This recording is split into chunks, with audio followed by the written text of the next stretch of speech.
Alright, so here's a tire park that we made with some telephone climbing poles. It ended up being an inexpensive project because the mulch was free, the tires were free or very cheap, and the spray paint isn't expensive.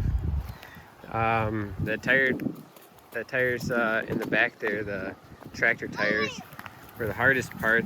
Each one weighs 500 pounds, and we needed to use our own tractor to move them and put them in place. We dug them into the ground, as you can see, and then we filled up the bottom with pea gravel.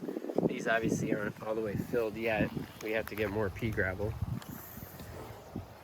And then for the paint, we used a Rust-Oleum primer, just a spray paint, and then Rust-Oleum paint. We used we used muted colors because this can be seen from the roadway, and we didn't necessarily want it standing out.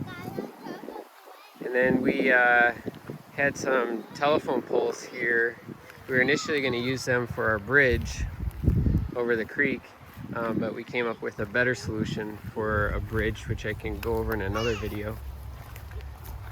So to use up the telephone poles, we put them in the ground a few feet, surrounded by pea gravel. There's no cement in any of this. And then we put the tires around just to stay with the theme of the tire park. And it also creates kind of a soft starting point for the kids. And then we just anchored the climbing pegs on with 2-inch 5/16 stainless steel bolts. We're gonna add some more grips just to make it a little bit easier for the younger kids.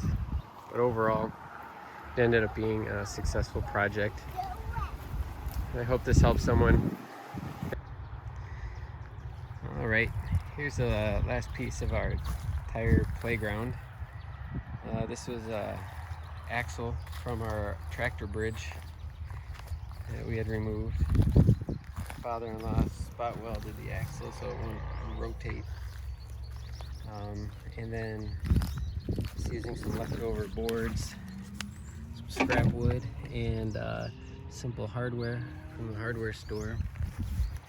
My wife pieced this together and purchased some playground equipment handles, and then simply spray painted the tires and the axle. And that's it. We like this one here because it fits in with the theme of the tire park. Alright. Hey, thanks for watching. Bye. And now he's living the life for Riley.